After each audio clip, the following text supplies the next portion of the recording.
हरे कृष्णा, राधे राधे। दोस्तों, स्वागत है आपका हमारे YouTube चैनल शिखा भक्ति धारा में। आप सभी लोगों को कार्तिक मास के पावन पर्व की हार्दिक शुभकामनाएं। आज हम आपको अपने इस वीडियो में अध्याय 14 का श्रवण कराने जा रहे हैं। तो चलिए वीडियो शुरू करते हैं। बोलो श्री गणपति महाराज की जय, श्री गुरुदेव महाराज की जय, श्री हरि नारायण की जय, श्री तुलसी मैया की जय। कार्तिक मास का आज लिखूं 14वां अध्याय। श्री हरि कृपा करें, श्रद्धा प्रेम बढ़ाए।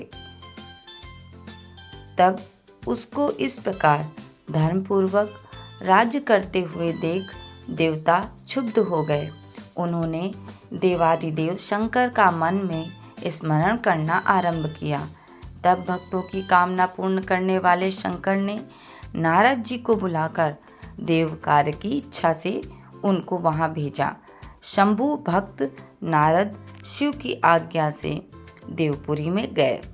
इंद्रादि सभी देवता व्याकुल हो शीघ्रता से उठ नारद जी को उत्कंठा भरी दृष्टि से देखने लगे।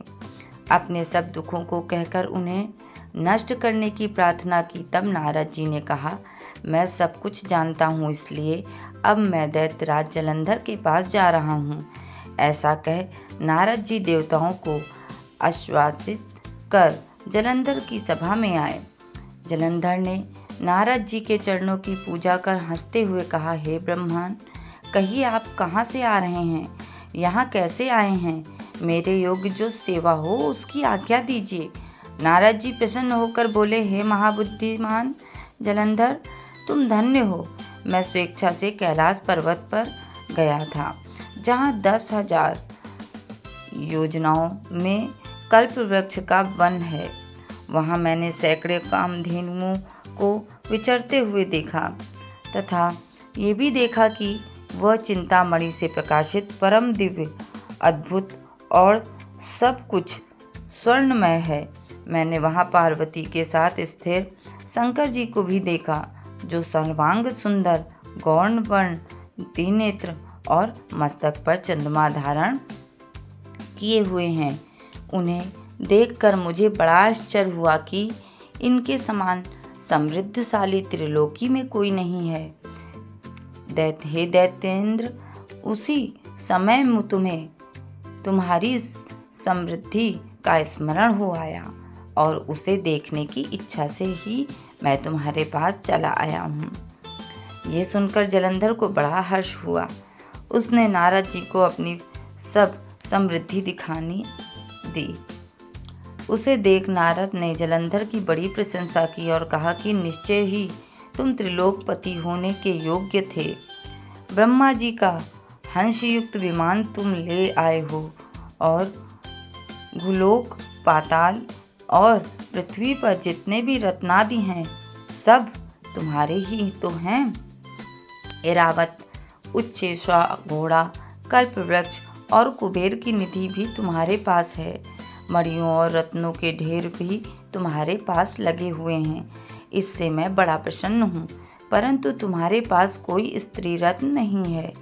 उसके बिना तुम्हारा ये सब फीका है। तुम किसी स्त्री रत्न को ग्रहण करो।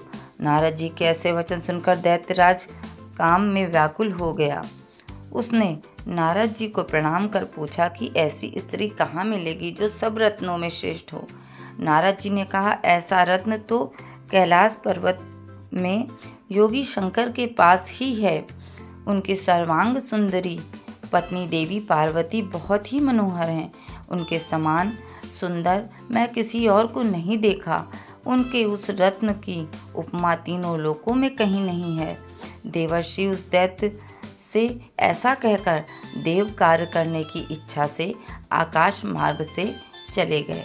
इस प्रकार से अध्याय 14 समाप्त हुआ। अब हम आगे की कथा अध्याय 15 में फिर लेकर प्रस्तुत होंगे। तब तक के लिए वीडियो को विराम देते हैं। आप सभी लोगों को वीडियो अच्छी लगी हो, वीडियो पसंद आया हो तो लाइक करना, शेयर करना व सब्सक्राइब करना बिल्कुल ना भूलें। राधे राधे।